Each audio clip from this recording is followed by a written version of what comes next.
Observer la vie et repousser les frontières pour mieux comprendre, diagnostiquer et traiter les maladies. C'est ce que nos chercheuses et chercheurs font chaque jour à l'Institut de recherche clinique de Montréal depuis plus de 50 ans. L'IRCM, c'est plus de 400 personnes qui collaborent afin d'accélérer les découvertes sur de nombreuses maladies qui touchent des millions de gens.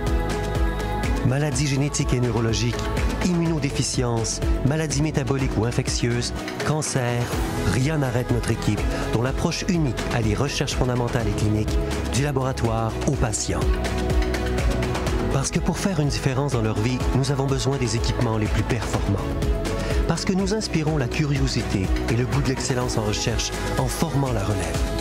Et parce qu'une communauté en santé signifie une économie plus forte et une société innovante. Unissons nos forces pour donner à la recherche l'espace qu'elle mérite. Soutenez l'IRCM et comme nous, soyez inspirés par la vie.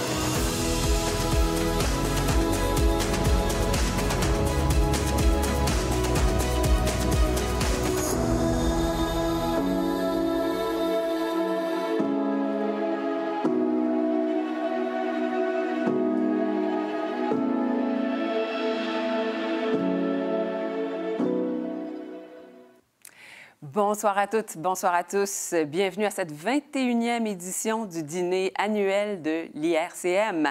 Je m'appelle Catherine Perrin. J'ai le plaisir d'animer l'événement pour une deuxième année consécutive. Oui, il y a eu des assouplissements aux mesures sanitaires, mais pour plus de prudence, la Fondation a souhaité conserver le dîner annuel en mode virtuel cette année encore. Mais je vous assure, on existe pour vrai, là, tous les gens qui vont être avec vous ce soir. Je pense que la majeure partie d'entre vous a dû recevoir une boîte de cocktails dînatoires pour accompagner la soirée. J'espère que vous avez pris le temps de vous installer comme il faut, de créer une belle ambiance. Puis, comme l'an dernier, bien, vous avez le choix. Hein? Vous pouvez être habillé chic, vous pouvez être habillé mou, puis vous pouvez faire un genre de compromis qu'on pourrait appeler mou chic.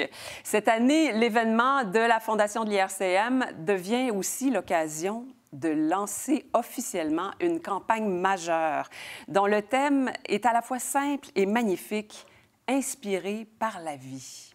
Il s'agit d'une campagne de grande envergure dont l'objectif est de recueillir 25 millions de dollars afin de financer une vingtaine de projets, tous plus innovants les uns que les autres, des projets qui vont toucher de très nombreuses maladies. On va avoir la chance d'en apprendre plus avec M. André Couillard et avec le Dr Jean-François Côté, respectivement président de la Fondation de l'IRCM et président-directeur scientifique intérimaire de l'IRCM. Mais avant de nous lancer dans le vif du sujet, une tradition demeure. Peu importe, je dirais, les intempéries, peu importe les virus, c'est l'encan de la Fondation qui va être ouvert jusqu'à dimanche prochain, le 21 novembre. Une belle occasion de dénicher des cadeaux uniques pour vos proches et pourquoi pas pour vous-même. Je vous invite à jeter un coup d'œil au prix en cliquant sur le lien qui est partagé dans le chat. Les prix, vous allez voir, c'est varié, c'est attrayant. J'ai vu des belles bouteilles de vin, des billets d'avion, des billets pour l'OSM, pour le hockey. Oui, c'est vrai, la vie reprend son cours, puis ça vaut la peine d'essayer d'en profiter.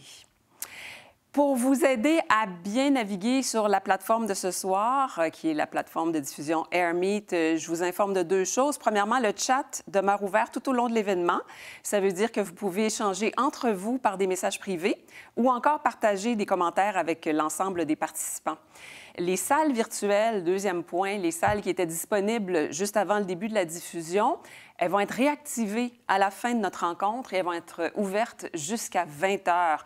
Comme ça, vous allez pouvoir vous retrouver puis terminer vos conversations de manière tout à fait conviviale. Sans plus attendre, on va débuter en compagnie de Ginette Paquin, qui est consultante en marketing et en communication, administratrice de la Fondation de l'IRCM et présidente du comité des ambassadeurs du dîner annuel.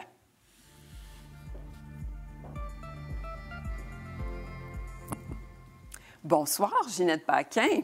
Bonsoir, Catherine. Alors, on se retrouve, je le disais, en mode virtuel encore cette année, mais je suis certaine que les participants ont très hâte de vous entendre et que vous avez envie de leur parler. Oui, oui. Donc, au nom du conseil d'administration de la Fondation, du comité des ambassadeurs du dîner et de l'équipe de la Fondation, merci beaucoup de votre participation. Nous sommes très reconnaissants de vous compter parmi nous encore cette année. Je suis très heureuse d'être ici avec vous ce soir. Dans mon cas, c'est la 3e année consécutive à titre de présidente du comité de l'événement. Alors, je suis en effet impliquée à la Fondation depuis plusieurs années, des années où j'ai eu la chance de rencontrer des gens passionnés, des gens qui nous font voir la science et la recherche en santé sous tous ses angles, ce qui nous inspire, nous, à faire bien, à faire mieux et surtout à faire tout en notre pouvoir pour les soutenir dans le cheminement de recherche de l'hypothèse scientifique jusqu'à la mise en pratique auprès des patients. Alors, ce soir, il y a un contenu riche et varié qui vous attend. Et comme vous avez pu le constater en introduction avec cette vidéo qui est très inspirante, cette soirée sera le reflet de notre engagement à soutenir les grandes ambitions de l'IRCM, de ses chercheurs, de ses chercheuses, pour le plus grand bénéfice de toute notre société. Alors, je vous souhaite une excellente soirée et au plaisir. Merci beaucoup, Ginette Paquin. On va la retrouver plus tard pendant cette soirée, mais pour présenter plus en détail cet engagement de la Fondation envers l'IRCM, j'accueille maintenant André Couillard, qui est président de la Fondation de l'IRCM, ainsi que le Dr Jean-François Côté, président et directeur scientifique intérimaire de l'IRCM. Il dirige aussi le laboratoire de recherche en organisation du cytosquelette et migration cellulaire. Bonsoir à vous deux. Bonsoir, André Couillard. Bonsoir, Catherine. Ginette a piqué notre curiosité un peu en parlant des ambitions de la Fondation, mais je pense que c'est pas un secret que la Fondation, à l'image de l'IRCM, a beaucoup d'aspirations pour les prochaines années. Effectivement, Catherine, la Fondation se lance officiellement dans une grande campagne majeure dont tu as mentionné le montant tout à l'heure, 25 millions sur une période de 5 ans. La pandémie a mis en lumière l'importance d'investir en amont dans la recherche d'impact pour prévenir, diagnostiquer et traiter les maladies. C'est donc un moment charnière pour l'IRCM et la science en général. La Fondation est la plus à même de contribuer de façon significative à donner cet élan nécessaire pour catalyser la recherche en santé réalisée à l'IRCM. Et de dire que notre objectif de campagne est ambitieux, oui, en effet, nous visons haut. Les équipes de recherche de l'IRCM sont à l'avant-garde. Pour le demeurer, la campagne majeure de la Fondation leur permettra de s'investir dans plus d'une vingtaine de projets de recherche prioritaires.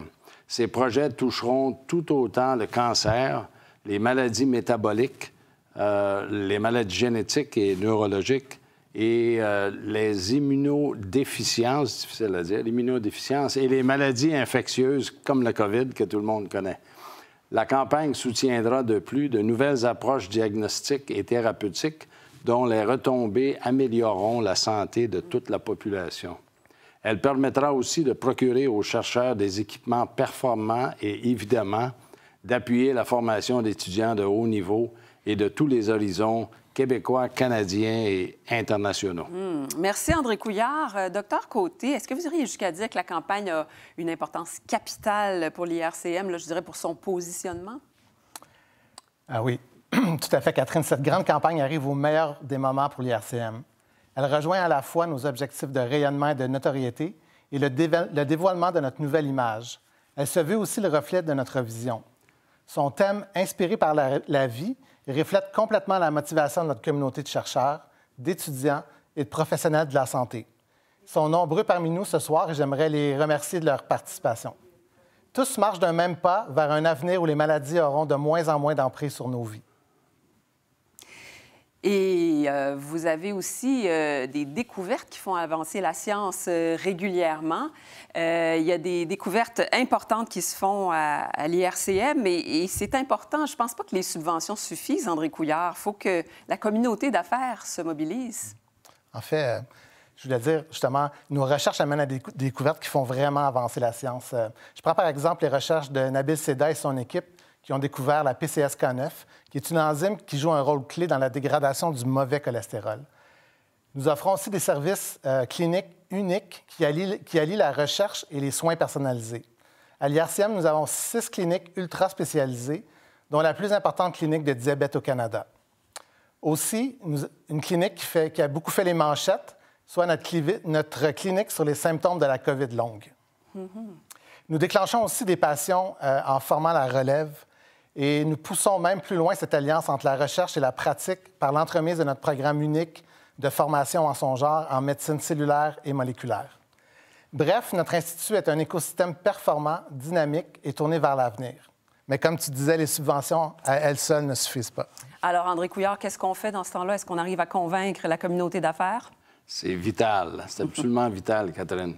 Comme bénévole à la fondation de l'IRCM depuis 12-13 ans et à l'IRCM, je constate la mobilisation quotidienne de la communauté entière de l'Institut, les chercheurs, les médecins, les étudiants, les professionnels de la santé. Ils veulent faire avancer la science qui sauve des vies, nous protège et protège nos proches. Il est donc tout à fait cohérent, voire salvateur, que des personnalités du milieu des affaires se mobilisent pour propulser des projets innovants et porteurs mis en œuvre par l'IRCM.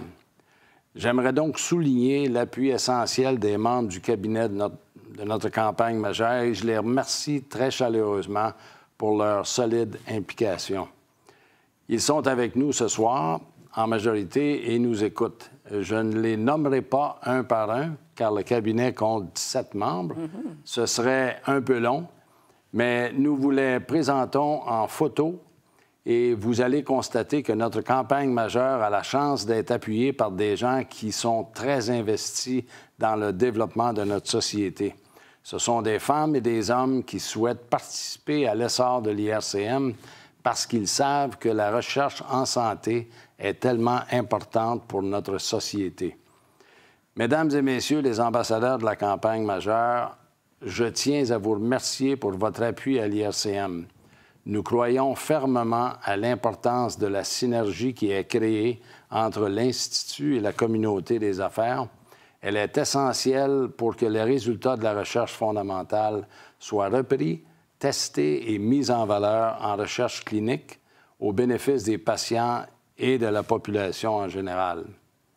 Vous êtes un rouage indéniable dans cette chaîne qui passe de la recherche du plus petit infini décimal microscopique à des découvertes qui changent le visage du monde. La recherche en santé, c'est la clé d'une société dynamique. C'est la clé, et c'est encore plus frappant maintenant avec la pandémie, c'est la clé d'une société prospère. Merci encore une fois à tous les membres du cabinet de campagne que vous avez vu à l'écran. Oui, merci à vous, André Couillard. Merci beaucoup, Dr Côté, pour votre présence ce soir. Et oui, merci à tous les ambassadeurs de la campagne majeure qui jouent un rôle si important pour l'IRCM. Et vous qui êtes avec nous en ligne, évidemment, on ne peut pas les applaudir ce soir, les ambassadeurs. Allez, pour compenser, donc miser à l'encan. Le lien est dans le chat. Et puis, en misant sur les lots, vous soutenez aussi l'IRCM dans sa mission. On sent facilement l'importance d'appuyer la recherche scientifique, mais ça reste tout un défi de vulgariser la recherche. On va tenter le coup grâce à un vox pop à saveur scientifique qui a été mené par l'animateur et humoriste Alex Lapointe. Il va sonder les connaissances des passants sur le diabète. On regarde ce que ça donne.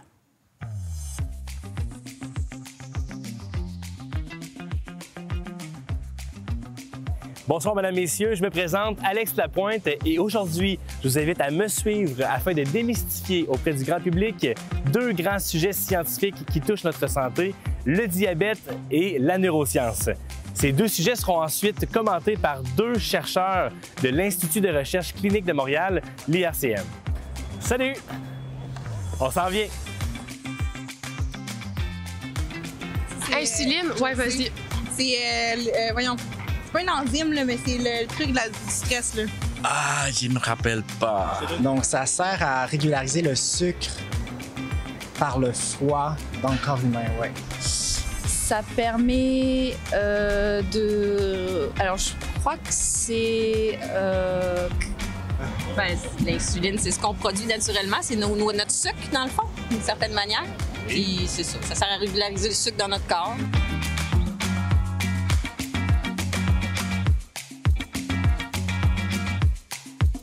So insulin is a hormone in the body that's released when the amount of sugar in your blood is too high. The purpose of insulin is to help the other tissues of your body take that sugar up into the tissues so that they can use it for energy. Insulin is produced by the pancreas. It's actually produced by a very small amount of cells within the pancreas, about 2% of the organ. Là, je suis vers toi, mais ça peut être n'importe qui dans le trio infernal. Il n'y a pas une affaire, soit tu as un manque de sucre, soit tu as un trop de sucre. De les deux, il y a un qui est plus dangereux. Je dis n'importe quoi, là. Il rentre peut-être plus dans les organes précis, alors que l'autre, il est plus de superficie. Alors là, j'en sais pas.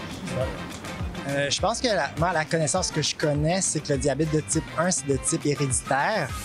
Le diabète du type 2 est dû à la diète et au cholestérol dans le sang. Puis je pense que le diabète de type 2 est capable de se contrôler par rapport à ton alimentation, tandis que ton type 1, il va falloir qu'il y ait de l'insuline qui soit projetée dans le... The difference between type 1 and type 2 diabetes is that type 1 diabetes is usually diagnosed in younger children or young adults, and it's where your body's immune system attacks your pancreas and destroys the cells that make insulin.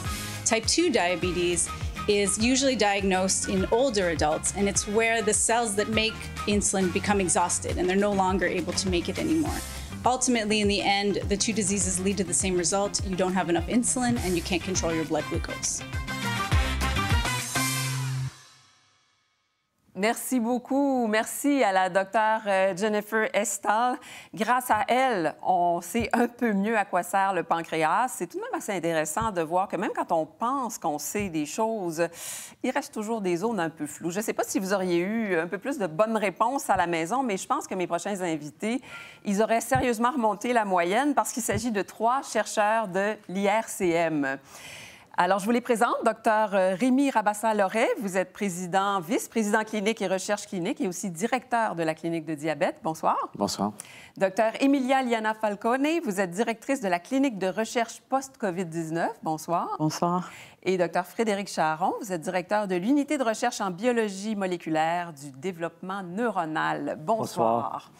J'aimerais faire le pont avec la vidéo qu'on vient de voir sur le diabète. Je suis certaine qu'avec le docteur Rabassa-Loret, on va en apprendre un peu plus parce que c'est une maladie qui est familière. On en entend souvent parler, mais en même temps, c'est une maladie très complexe. Alors vous, vous êtes directeur, je le disais tout à l'heure, de la clinique de diabète. Donc, vous en connaissez beaucoup sur le sujet. Vous détenez d'ailleurs un brevet pour le pancréas artificiel. C'est pas rien.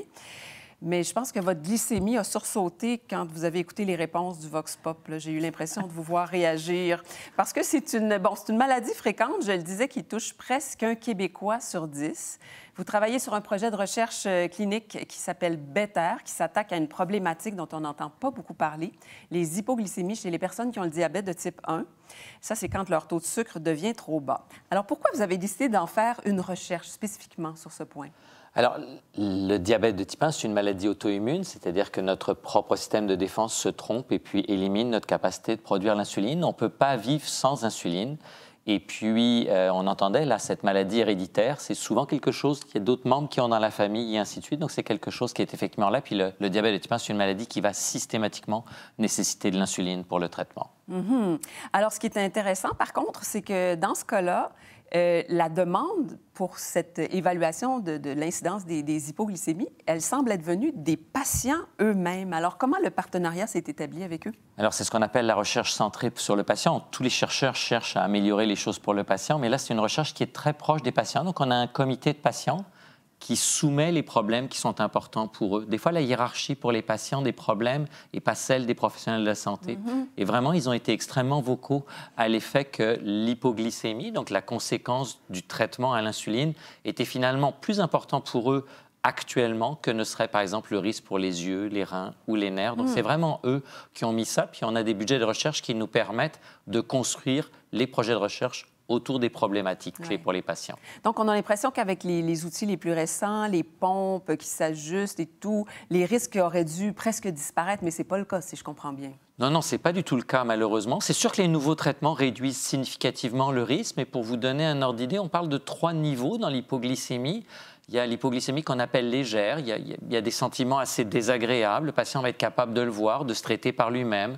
Les hypoglycémies plus sérieuses, là, les symptômes peuvent être extrêmement désagréables. Et puis, les hypoglycémies sévères, là, on peut perdre connaissance, avoir un coma. Et donc, globalement, les conséquences de l'hypoglycémie sont sous-estimées parce qu'il y a des conséquences physiques. On peut tomber, se faire mal.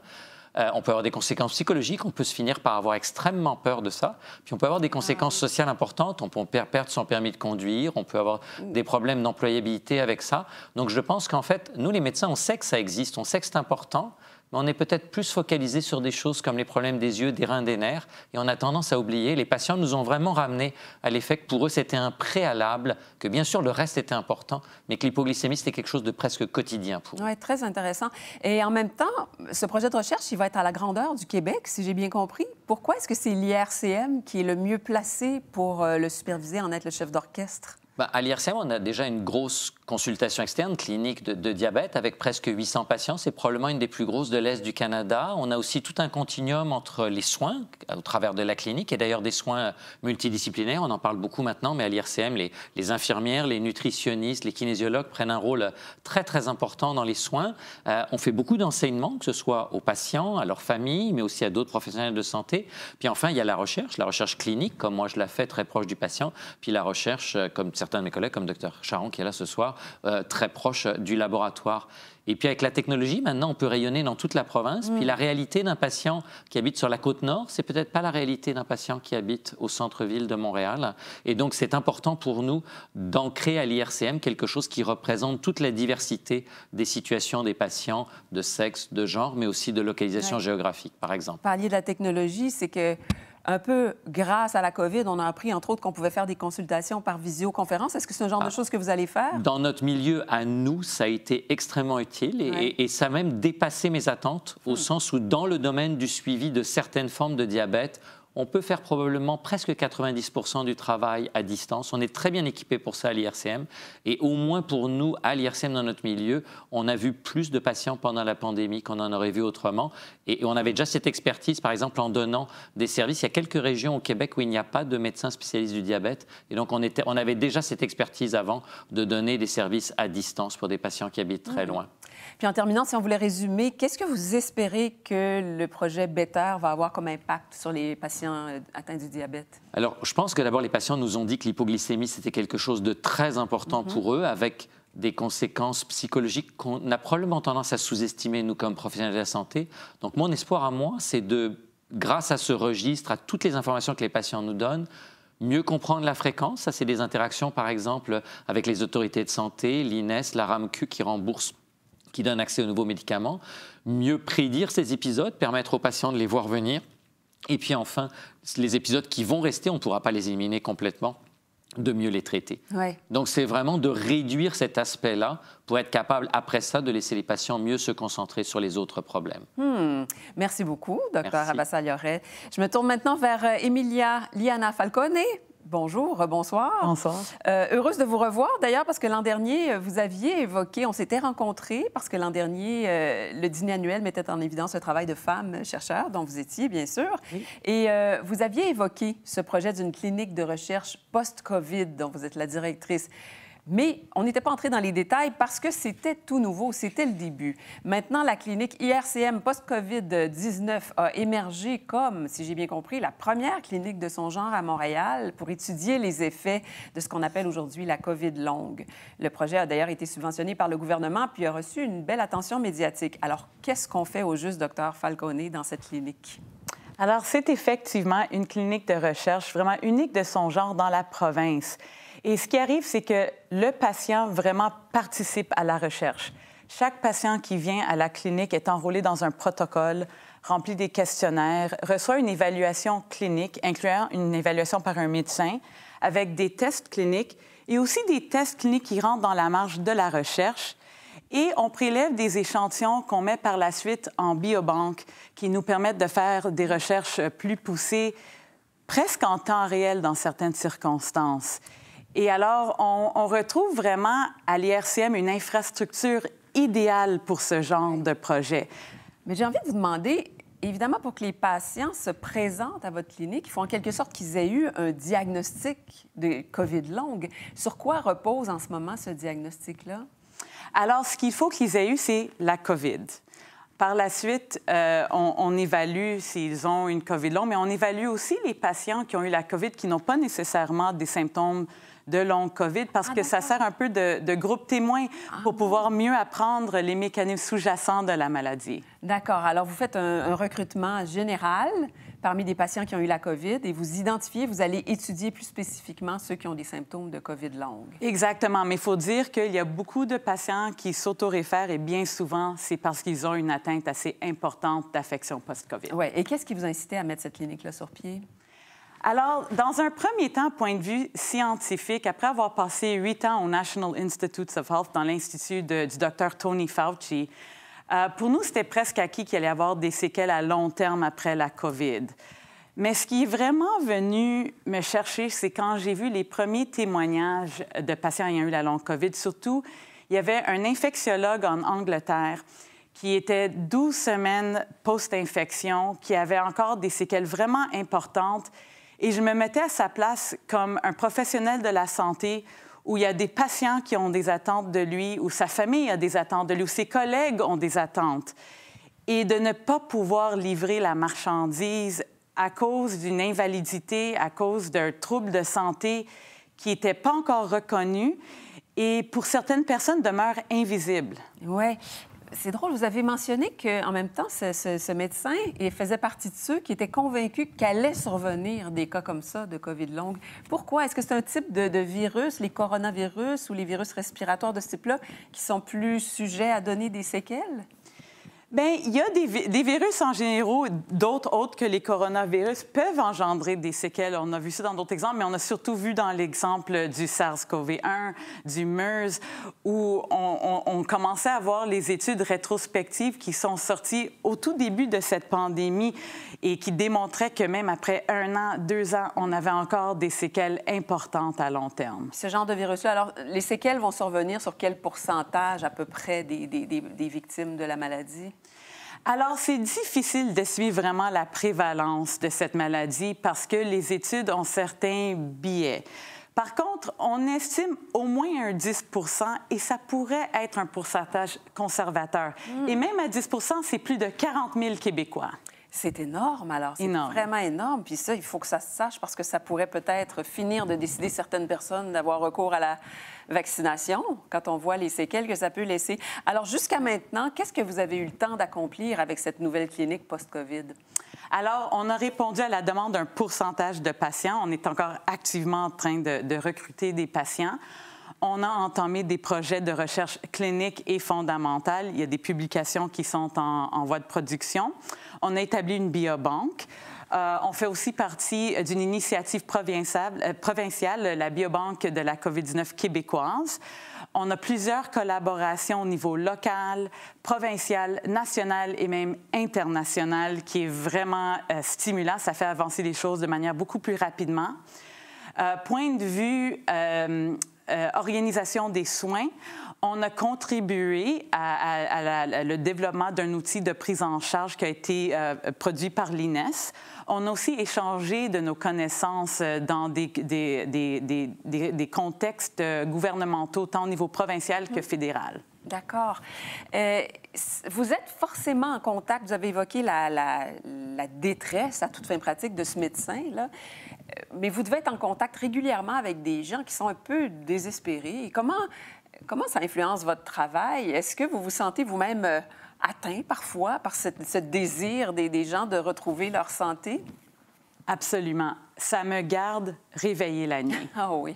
Si vous voulez connaître les bonnes applications sur la méditation, je suis peut-être l'experte pour ça aussi, mais non, sérieusement, ça me garde réveillée. On aimerait voir plus de patients plus rapidement, leur offrir des soins et des investigations encore plus complètes, même des niveaux de soins qui incluent la réadaptation, que c'est parfois difficile, ça pourrait être dispendieux si ce n'est pas dans le contexte des soins publics. Et surtout, on veut avancer les recherches fondamentales assez rapidement. Et c'est là où, bien sûr, on apprécie énormément les subventions qu'on a reçues, mais les dons aident à accélérer ces recherches, tel qu'a été le cas avec le don que nous avons reçu de la Fondation Mirella et Lino Saputo, qui nous a permis de tout de suite entamer 2 projets de recherche fondamentale. Une qui cherche à investiguer l'enjeu du microbiote et l'inflammation sur les complications post-COVID, et l'autre qui cherche à identifier des molécules qui pourraient améliorer les réponses aux vaccinations contre la COVID. Et ceci aurait un enjeu pour les gens plus âgés. Très intéressant. On a justement une courte vidéo de Mme Mirella Saputo qui nous dit pourquoi la Fondation Mirella et Lino Saputo appuient l'Institut de recherche de clinique de Montréal. On la regarde ensemble.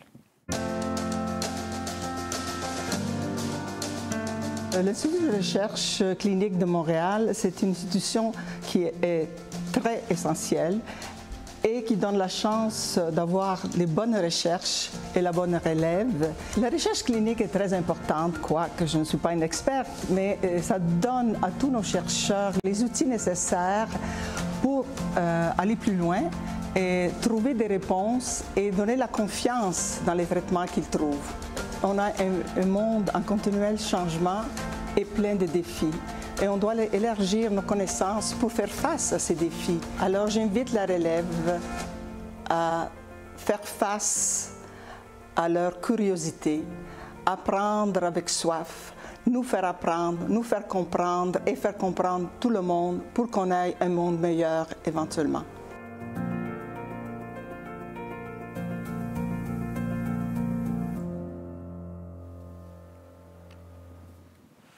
Merci, Mme Saputo. Très beau message pour la relève, entre autres. Un message qui souligne la curiosité, la soif d'apprendre, des qualités requises très certainement en recherche scientifique.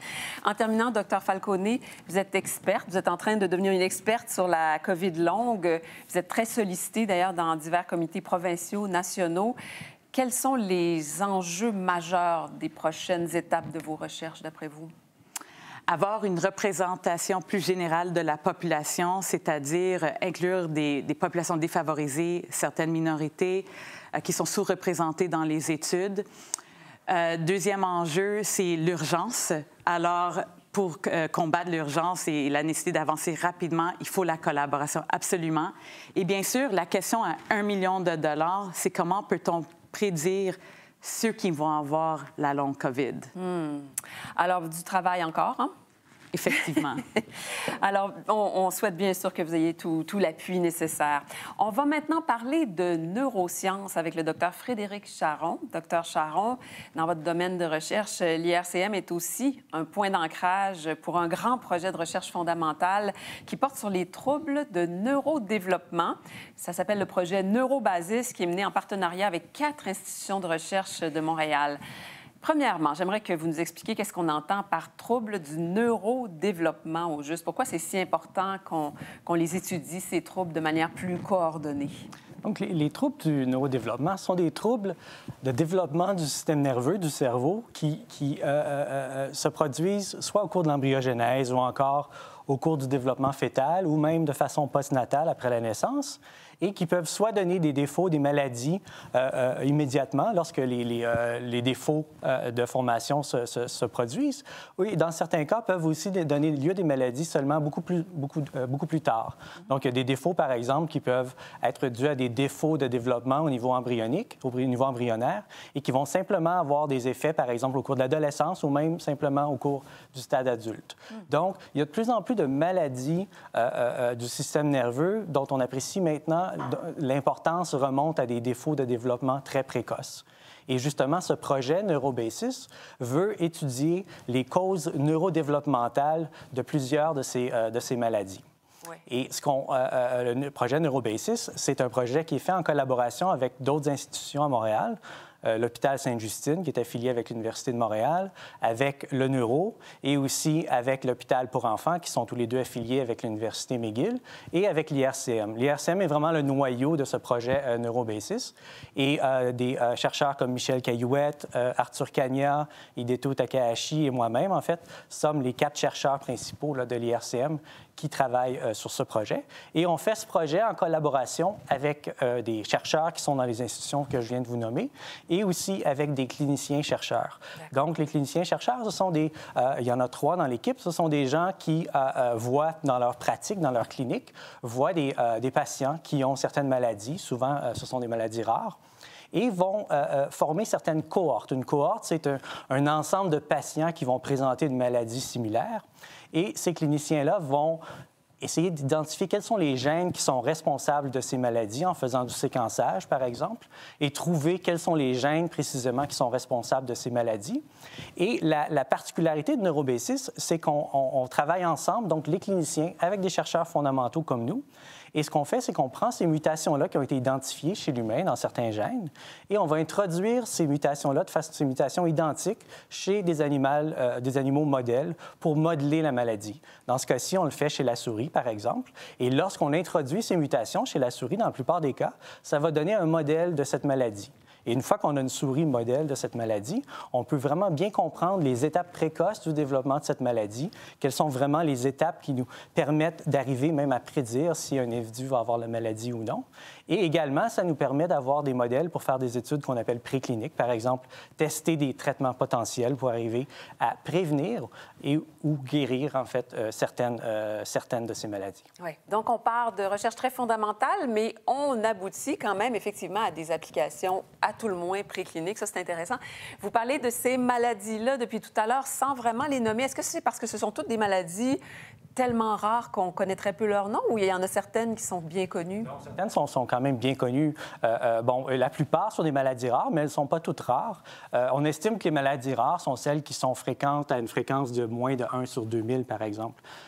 Par contre, bien que plusieurs maladies sont beaucoup plus rares que ça, l'ensemble des maladies rares, lorsqu'on regarde dans son ensemble, on estime qu'à travers la population, il y a environ 5 à 6 des individus dans une population donnée qui est porteur de maladies rares. À l'échelle planétaire, on pense qu'il y a environ 400 millions d'individus qui sont porteurs d'une maladie rare. Et par exemple, dans un hôpital pour enfants comme Sainte-Justine, on estime qu'il y a environ 1 lit sur 4, en fait, qui est occupé par un enfant qui a une maladie rare. Donc, chacune de ces maladies peuvent être, par exemple, certaines formes d'épilepsie, certaines formes de défauts de mouvement, certains défauts cognitifs, par exemple, certaines formes aussi de maladies visuelles qui vont amener certains enfants, par exemple, à l'adolescence, à développer la cécité, donc à perdre la vision au cours de leur adolescence ou encore plus tard. Et donc, individuellement, ces maladies-là sont très rares, mais par contre, globalement, les maladies rares sont quand même très, très prépondérantes au sein de la population. D'accord. Et donc les travaux qu'on fait portent sur certaines de ces maladies, comme l'épilepsie, l'autisme, la schizophrénie, certaines formes de cécité et certains défauts de mouvement, par exemple. Oui. Alors, Dr Charron, vous avez reçu un octroi de près de 8 millions de dollars de la Fondation canadienne pour l'innovation. Quel rôle joue le soutien des gouvernements, des philanthropes? Diriez-vous que c'est presque une condition sine qua non aujourd'hui pour mener de telles études? Oui, tout à fait. En fait, cette subvention qu'on a eue du Fonds canadien de l'innovation, c'est une subvention qui nous permet d'acheter de l'équipement. Donc, c'est une subvention qui va nous permettre d'acheter des équipements pour être vraiment à la fine pointe de la technologie. En fait, à Montréal, avec ces équipements-là, on va devenir vraiment un centre, par exemple, en microscopie extrêmement avancé. Et c'est l'importance d'avoir de nos collaborations aussi avec les autres centres, c'est qu'on va partager plusieurs équipements aussi entre centres. Et une chose, par contre, qui est importante de dire, c'est que cette subvention-là subventionne uniquement l'équipement. Par contre, pour faire de la recherche, il faut avoir du personnel pour utiliser cet équipement. Il faut avoir des étudiants, des stagiaires postdoctoraux. Il faut aussi acheter des réactifs.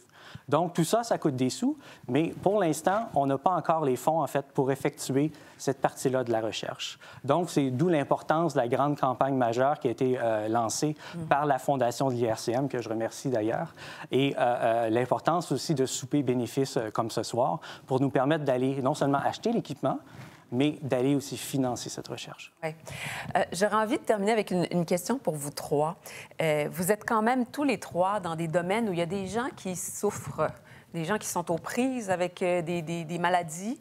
Est-ce que par moment, vous vous sentez une espèce de poids sur les épaules de jouer un rôle de sauveur en menant vos recherches ou en étant, peut-être plus encore, en étant en contact avec des patients? Comment vous percevez ce rôle-là, docteur? Moi, je ne pense pas qu'on est des sauveurs. Je pense qu'on est des gens qui devons être à l'écoute. Là, on doit comprendre, entendre la souffrance des gens, leur anxiété, mais on doit surtout être à l'écoute des solutions. Puis le fait d'être des chercheurs en même temps que des gens comme moi qui voient des patients, ça nous met à la frontière de deux mondes et puis ça ouvre des portes vers un certain nombre de solutions. Moi, je ne me vois pas comme un sauveur. Je me vois comme quelqu'un qui va peut-être un jour trouver des choses qui peuvent vraiment aider les patients. Mais cette idée que peut-être on va trouver, évidemment, ça devient un carburant. Ah, c'est un carburant extrêmement important je crois que dans le métier de médecin, une des choses les plus valorisantes, c'est l'œil des fois du patient. Je dis l'œil parce que ça fait 18 mois qu'on n'a plus trop de contact. C'est vraiment un contact visuel souvent. Mais oui, c'est des choses que je garde pour moi, mais les choses les plus précieuses, des fois, c'est un regard, un commentaire d'un patient, un remerciement. C'est un extrêmement bon moteur. Comme le disait le Dr Falconet tout à l'heure, des fois aussi, certains échecs ou certaines incapacités à améliorer les choses peuvent aussi être un moteur pour vouloir changer les choses. Ouais. On en a parlé, on a même parlé de votre insomnie tout à l'heure, Emilia Liana. Est-ce que justement, il y a l'insomnie, il y a le poids de cette détresse que vous constatez, mais est-ce qu'il y a des moments où vous sentez vraiment que ce que vous faites fait une différence? Je pense que oui, mais pas à cause de mon titre, mais à cause de mon rôle en tant qu'humain. En tant qu'humain, je dois aider mon prochain et selon le besoin qui est devant moi. Et la pandémie nous a appris qu'il fallait être prête à pivoter pour répondre à un nouveau besoin. Dans notre cas, c'était les patients qui émergeaient avec la longue COVID. Oui, oui. Alors, chaque contact humain peut être une occasion, finalement. Absolument. De faire une différence, effectivement. Absolument. Docteur Charron, dans la mesure où il y a éventuellement des applications précliniques, j'imagine que là aussi, il y a un contact humain, mais rien que dans le partage de savoir, je sais que vous organisez des colloques aussi. Là aussi, j'imagine que c'est une occasion d'avoir l'impression de faire avancer les choses. Oui, oui, tout à fait. Bien, en fait, ça fait partie aussi du projet NeuroBasis, en fait, c'est d'avoir annuellement un événement de communication où est-ce qu'on peut communiquer nos découvertes. Parce que souvent, avec les maladies rares, les cohortes qu'on assemble localement ne sont pas suffisantes, ne sont pas assez grandes. Donc, le fait d'aller recruter d'autres chercheurs internationalement, le fait d'avoir ces collaborations-là, permet vraiment d'étendre ces recherches beaucoup plus loin. Oui. Alors, vous n'êtes peut-être pas des sauveurs immédiats, mais pour beaucoup de gens qui souffrent, j'ai l'impression que déjà de sentir que des gens mènent des recherches, ça les sauve sans doute un petit peu d'une certaine détresse. Merci beaucoup. Merci à vous trois. On pourrait vous écouter encore longtemps. Félicitations pour votre travail, vos réalisations. Ça nous donne envie de les soutenir. J'espère que ça vous donne envie aussi. J'en profite pour vous inciter à la maison à aller visiter l'encan virtuel. Le lien, je vous le rappelle, il est dans le chat, facile à trouver. Puis allez pas me faire croire que vous vivez d'amour et d'eau fraîche puis que vous avez besoin de rien, parce que si c'est le cas, de toute façon, j'ai une idée pour vous. À l'encan, si il n'y a aucun objet qui vous tente personnellement, vous pouvez en profiter pour soutenir des achats d'équipements. On en parlait tout à l'heure, l'équipement coûte cher. Alors, il y a des lots d'équipements qui sont mis à l'encan parce qu'il faut qu'ils soient subventionnés, entre autres, soutenus par nos dons. Alors, il y aura aussi une autre possibilité pour ceux qui ont un peu plus de moyens peut-être, puis qui préfèrent les symboles aux billets de hockey. Vous pouvez mettre votre nom sur un siège du nouvel auditorium de l'IRCM. C'est quand même pas banal, et ce, pour 5 ans. Alors, c'est peut-être un très beau geste à faire. Je vous propose maintenant de retrouver Alex Lapointe, notre animateur humoriste, et le docteur Arthur Cagna de l'IRCM dans un deuxième Vox Pop. Cette fois, on s'intéresse à votre champ de recherche, docteur Charron, la neuroscience. On va aller voir ce que monsieur et madame tout le monde connaissent sur les neurones.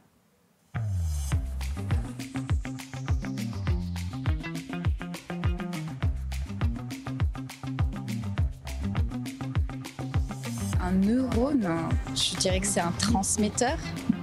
Ouais. C'est dans la tête, c'est dans le cerveau, puis c'est ça qui fait comme la liaison. C'est comme une cellule. C'est ça qui fait que tu fais les liens. Là, donc. Le neurone, c'est pour faire un courant électrique entre le cerveau et le corps, en tant que tel, je crois. Le neurone, c'est un peu comme une molécule du cerveau, en fait. Ça sert à transmettre de l'électricité, le système nerveux du cerveau. Donc, c'est très important, parce que sinon, on ne serait pas capable de penser, je dirais. C'est par là que les champs électriques se déplaceraient dans le cerveau?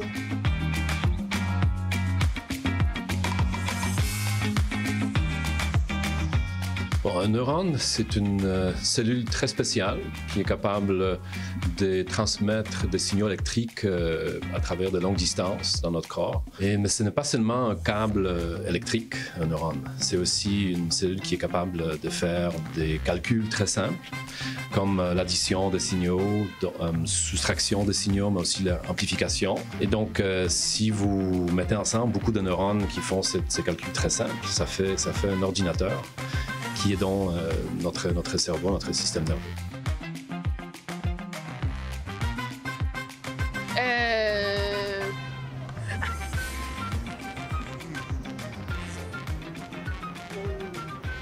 Ah non. Le synapse, est-ce que c'est le connecteur? Bon, le synapse, c'est le point de contact entre le neurone. On peut dire, c'est une structure à travers laquelle les neurones peuvent communiquer entre eux. Donc, ils peuvent s'envoyer des signaux. Et ça, c'est une structure qui est essentielle pour le fonctionnement du système nerveux. Donc, sans synapse, les neurones peuvent transmettre, peuvent conduire l'information de longue distance, mais ils ne peuvent pas la transmettre à un autre neurone. Et il y a beaucoup de maladies neurologiques qui sont caractérisées par des défauts de fonctionnement des synapses. Après coup, c'est facile de réaliser que bien que le diabète et la neuroscience soient omniprésents dans notre société, c'est bien méconnu pour une majorité de gens. J'ai moi-même beaucoup appris aujourd'hui. D'ailleurs, j'ai très hâte de pouvoir plugger le mot synapse dans mon prochain 5 à 7. Avoir l'air intelligent. Bonne soirée tout le monde, je m'appelle Alex Lapointe et je vous dis à la prochaine. Ciao!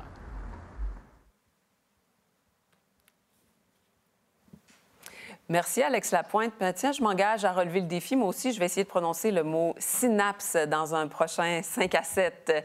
Ce soir, je n'ai pas besoin d'impressionner personne avec le mot synapse parce que je suis avec des gens très compétent. J'accueille maintenant le président d'honneur de la soirée, M. Luc Rodier, président et chef de la direction de Guy Vin International. Bonsoir, M. Rodier. Bonsoir, Catherine. Très heureux d'être avec vous. Très heureuse aussi de vous rencontrer. Qu'est-ce qui vous a amené à accepter d'associer votre entreprise, Guy Vin International, à cet événement de la Fondation de l'IRCM en particulier? En fait, c'est à la demande d'une personne très spéciale que j'appréciais beaucoup, Alain Fontaine, mon ex-collègue et chef de la direction financière de Guy Vin, qui m'a demandé, avant de prendre sa retraite, si j'accepterais le défi pour le dîner de ce soir. Malheureusement, Alain nous a quittés cet été et Alain a combattu durant de nombreuses années une dure bataille contre le cancer. Et c'est à son honneur que j'ai accepté. Oui. Alors, vous allez pouvoir, comme ça, faire beaucoup, j'ai l'impression, parce qu'Alain mérite beaucoup. Il faisait partie du conseil d'administration. Il était impliqué dans à peu près tous les projets de l'IRCM depuis 2016. Il était passionné. Il croyait fondamentalement aux bienfaits de la recherche, aux bienfaits de l'IRCM. Donc, connaissant Alain, c'est pas pour lui-même qui s'investissait, c'est vraiment pour les générations futures. Il y avait vraiment une passion pour redonner et c'est pour ça que j'ai accepté. Et chez Guy Vin, on a accepté de lui rendre hommage à notre façon, d'honorer sa mémoire, d'honorer son courage. On voulait poursuivre son engagement. Donc, en plus de la présidence d'honneur du souper de ce soir, on a mis sur pied la chaire Alain Fontaine en cancer, une chaire qui va supporter les travaux du docteur Jean-François Côté en recherche sur le cancer et pour lui permettre de trouver des solutions à long terme. Et qu'est-ce que vous aimeriez qu'on retienne de M. Fontaine, M. Rodier? Son courage, sa rigueur, son sens de l'humour. Alain est une personne extraordinaire. Il a marqué tout le monde qu'il a croisé. Il a marqué la fondation, je pense, de l'IRCM et il a aussi marqué la clinique en tant que patient. Oui.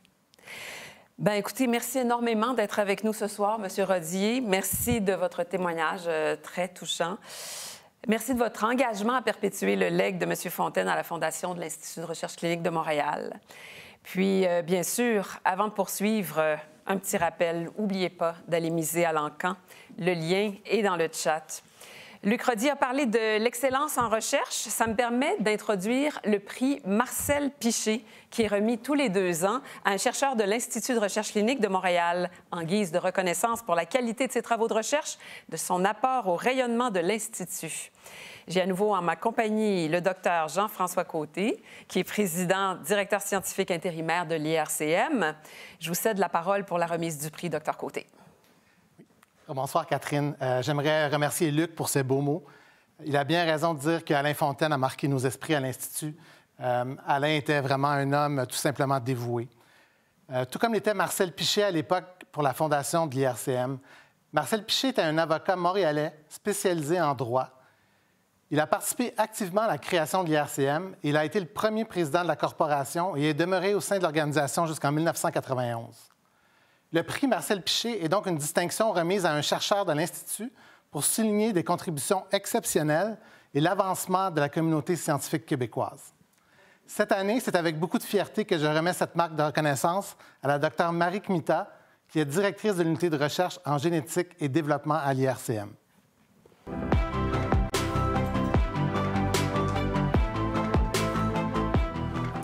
C'est ici qu'on aimerait avoir des applaudissements extraordinaires. Bravo, Dr Kmita, bravo. Et bien sûr, on vous laisse prendre la parole.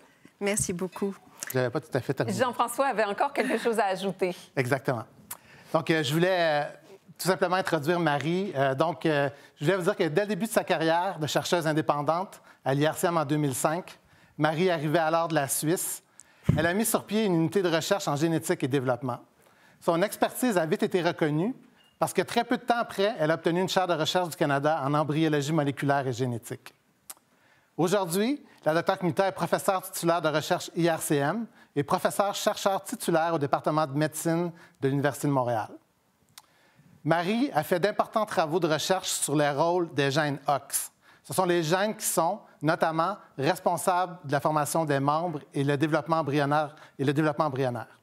Elle a publié ses résultats dans des grandes revues scientifiques comme les revues Science et Cell Reports.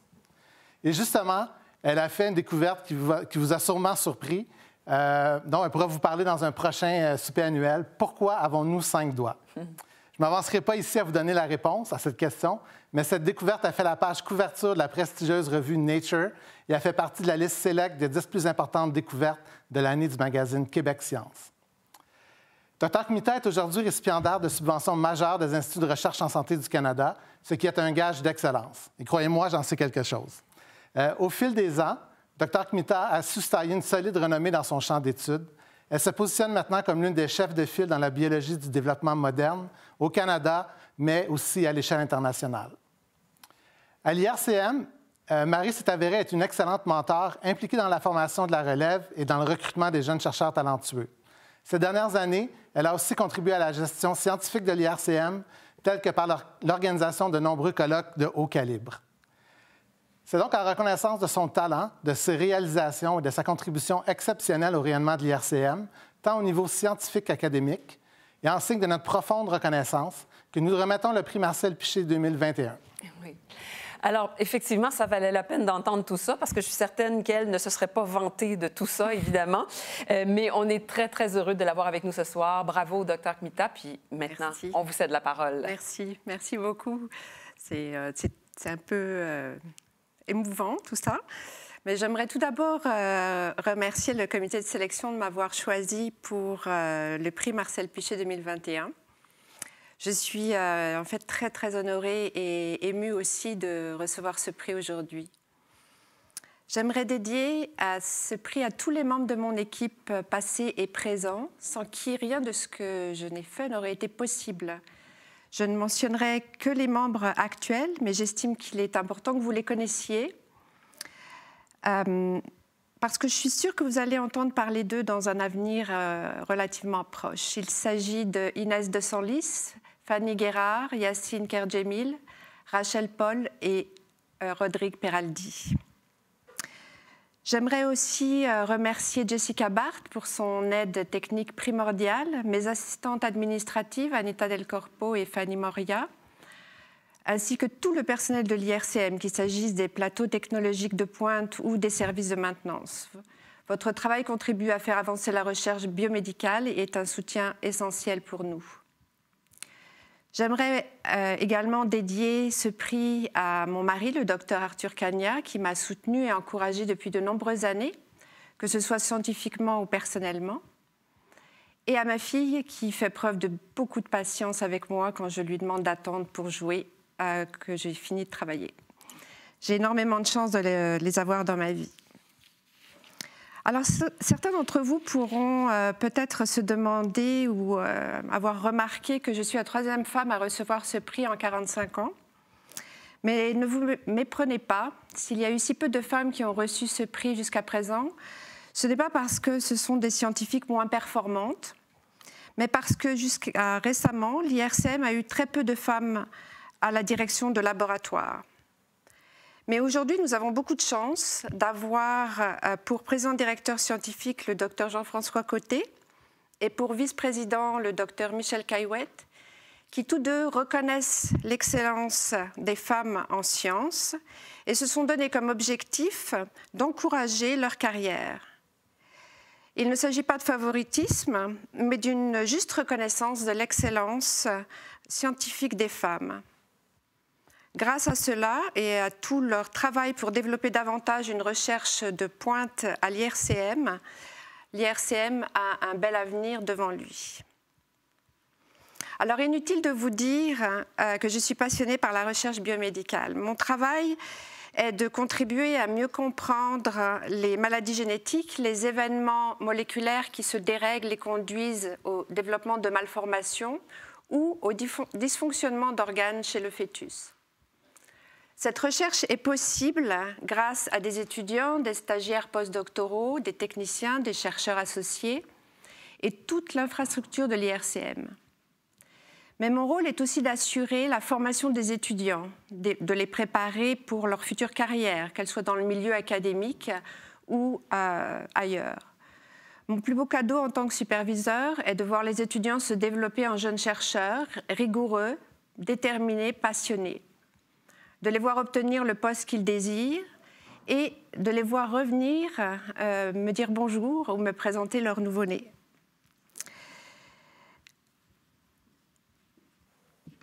Et mon rôle, donc, dans cet encadrement de jeunes chercheurs, a été influencé par le fait que j'ai eu la chance d'avoir des mentors exceptionnels, que ce soit scientifiquement ou humainement, qui m'ont soutenue et encouragée pendant toute ma carrière, qui ont cru en moi. Ils ont fait ce que je suis aujourd'hui et maintenant c'est à mon tour de donner ce que je sais, de partager mes valeurs, ma rigueur et surtout le respect des autres. De leur rappeler que la recherche, ce n'est pas une personne, c'est une équipe. C'est un regroupement d'équipes, le nombre fait la force. Ce que je souhaite pour l'avenir, en fait, c'est que la recherche scientifique, qui est un effort collectif, puisse se développer davantage encore. Et l'émergence de forums permettant l'accès public aux résultats scientifiques a été un élément qui a changé la dynamique scientifique. Les résultats sont accessibles sans délai et à tous, favorisant les collaborations et l'avancement de la recherche. Cet effort collectif et public soutenu et encouragé par les meilleurs scientifiques du monde entier est vital et je suis convaincue qu'il va permettre de faire progresser la science et la découverte de façon spectaculaire. Il va sans dire que les meilleurs chercheurs de l'Institut utilisent ces plateformes publiques, qu'il s'agisse des docteurs Michel Caillouette, Jennifer Estal, Nabil Seda, Nicole Francis, François Robert, pour n'en citer que quelques-uns. Je pense sincèrement qu'à l'heure actuelle, nous sommes tous en droit de nous poser la question des raisons profondes qui font que de rares scientifiques qui reçoivent des financements publics pour leur recherche n'ont pas encore adopté ce mode de fonctionnement. La recherche scientifique se doit d'être collaborative et accessible à tous, scientifiques et non scientifiques, pour faire avancer au mieux les connaissances et la compréhension des maladies et ainsi améliorer la vie de tous. Mon second souhait concerne la reconnaissance de l'excellence des femmes en recherche. Des années de prédominance masculine dans le monde de la recherche ont conduit à l'instauration d'un système de quotas pour assurer une certaine parité des femmes en sciences. Pas seulement en sciences d'ailleurs, dans bien d'autres corps de métier aussi. Ce système de quotas n'a aucun sens, à mon avis. Il donne l'impression que les femmes deviennent favorisées au détriment des hommes. Mais les femmes ne devraient pas avoir besoin de quotas, simplement d'une reconnaissance de leur travail, de l'excellence de leur travail, du respect qui leur est dû. J'espère de tout cœur que nous n'aurons plus besoin de quotas, que les femmes seront enfin reconnues à leur juste valeur. Les mentalités changent et je suis convaincue que les femmes vont prendre une place de plus en plus importante, y compris à des postes d'influence, tels que c'est le cas par exemple de la docteure Mona Nemer, prix Marcel Pichet 1994, qui est aujourd'hui scientifique en chef du Canada. Je vous remercie pour votre attention, je vous remercie pour ce prix, et surtout je remercie tous les généreux donateurs qui soutiennent l'IRCM, qui par leurs dons nous motivent encore davantage à aider la recherche biomédicale et du mieux que nous le pouvons. Je vous remercie. Merci à vous, Dr. Kmita.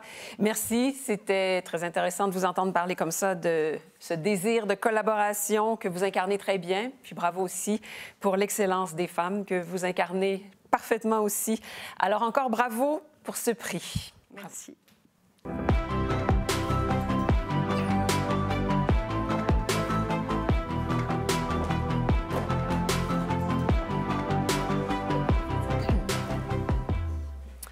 Et oui, c'est maintenant l'heure de vous annoncer le montant amassé par ce dîner annuel. Oui, je vais plutôt me retrouver là, je pense. On m'a fait un signe.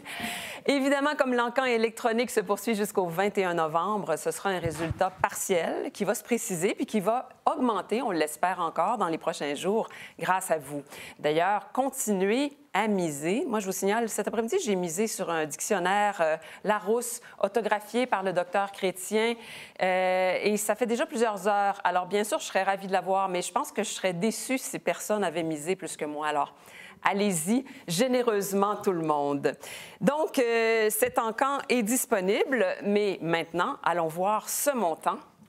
Donc, j'ai l'honneur pour cette deuxième édition virtuelle d'annoncer avec grand succès à 19h la somme de 472 000 $. Bien entendu, il faut viser 500 parce que l'encan virtuel se poursuit. Vous avez jusqu'à dimanche pour atteindre la somme de 500 000 $. Merci à tous. Docteur Côté, heureux du résultat? Oui, c'est un excellent résultat. Au nom du comité des ambassadeurs du dîner et de la Fondation, de toute la communauté scientifique de l'IRCM, je vous remercie de tout cœur pour votre appui. Je vois que Ginette Paquin a un beau sourire aussi. Oui, parce que je voudrais vraiment souligner l'apport de Luc Rodier comme président d'honneur de notre dîner annuel 2021 et aussi l'apport de Guy Vin International. Vraiment, là, ça a été extraordinaire de travailler avec vous et toute votre équipe. Ce fut un honneur. Bien, merci beaucoup, beaucoup à vous trois. Alors, il y a beaucoup de partenaires à remercier aussi. Il y a M. Couillard qui va venir nous rejoindre, André Couillard. Je pense que le Dr Côté va rester avec nous. Et il y a donc, je le disais, beaucoup de partenaires à remercier pour ce dîner qui ont fait que cette soirée a été une réussite. En plus de Guy Vin International, incarné par M. Rodier en tant que partenaire d'honneur, on a aussi des partenaires visionnaires et passionnés, la Fondation Yvan Morin, RBC Banque Royale, Francine et Louis-Gilles Durand, ABC, Deloitte, Nexan Canada, Raymond Chabot Grande Thornton, une deuxième équipe de RBC et Schneider Electric. Donc, merci à tous ces partenaires qui sont nombreux à être présents ce soir, comme vous le voyez à l'écran. Merci beaucoup donc à Ginette, Luc et Jean-François. Et maintenant, je rejoins André Couillard et le Dr Côté, qui est encore avec nous.